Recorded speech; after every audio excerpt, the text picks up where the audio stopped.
皆さんお疲れ様です。株分析作業員ののんびりです。本日は建設業界のトップランナー大和ハウス工業の点検に入ります。実は足元で株価が急落し、なんと4777円という年初来安値を更新しているんです。中東情勢の悪化による資材不足の波紋や5月13日に控えた本決算発表に向けた警戒感など、現場は少しざわついています。果たして今は拾い時なのか、そしてどこで待つのが一番安全なのか、しっかり点検していきましょう。本日も最後までご安全に。まずは初動点検、のんびり点検シートです。配当利回り予想 3.66% 合格、 ROE12.87% 合格、配当成功は 29.2%、 50.0% 以下で余裕の合格、自己資本比率は 34.6%、 50% 以下ですが不動産開発という業界から一旦保留。続いて事業内容の点検、稼ぎの柱です。セグメントを見てみます。最新の第3四半期データによりますと、売上高の構成比は賃貸住宅が 27.3% でトップ、次いで商業施設が 23.4%、 事業施設物流や工場が 22.1%、 そして戸建て住宅が 20.7% となっています。大和ハウスというと一軒家のイメージが強いかもしれませんが、実は巨大な物流倉庫やショッピングセンターの建築、アパート経営などのビジネス領域が稼ぎの太い柱になっているんです。複数の柱で建物を支えているからこそ、少々の風では揺らがない強さがありますね。続いて業績の軌跡点検、過去5年の推移です。売上高は4兆1268億円から5兆4348億円へと、綺麗な右肩上がりで成長を続けています。営業利益も3571億円から5463億円へと大きく拡大しています。この5年間、コロナ禍やインフレによる資材高騰など、現場には何度も強い逆風が吹きました。しかし価格転嫁をしっかり行い、アメリカを中心とする海外事業の拡大や大型の物流施設案件をこなすことで見事に乗り越えてきました。頼もしいトレンドを描いています。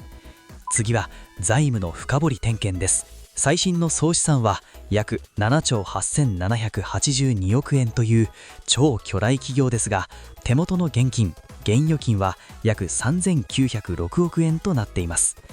一方で借金にあたる有利子負債は約3兆3800億円とかなり大きめです。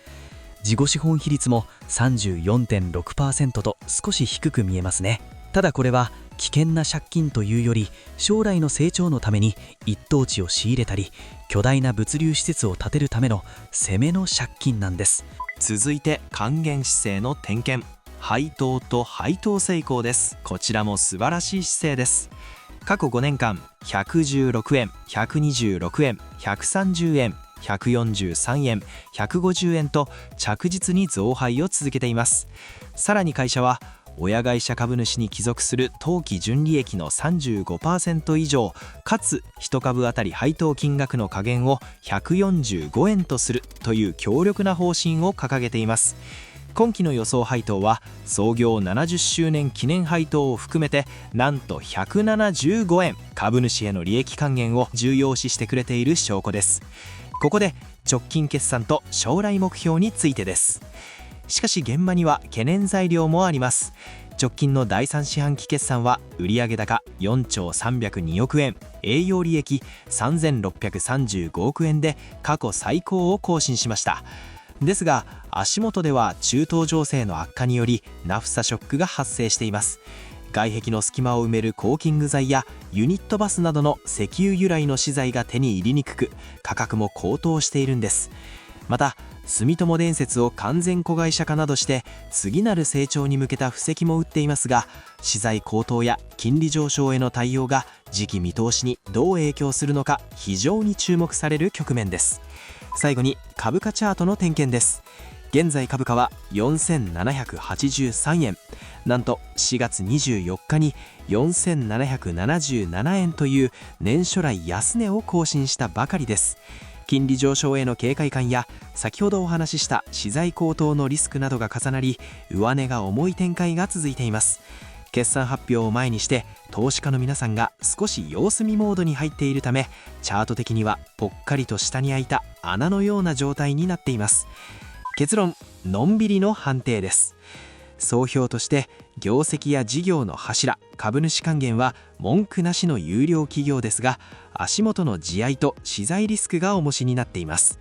そこで私が提案する理想の指値ラインはズバリ4375円です。なぜこの数字が安全と言えるのか、理由は2つあります。1つ目は、予想配当175円に対して株価が4375円まで下がれば、配当利回りがちょうど 4% に達します。この水準になれば高配当狙いの買いが殺到するため、これ以上下がりにくい強力な防衛ラインとなります。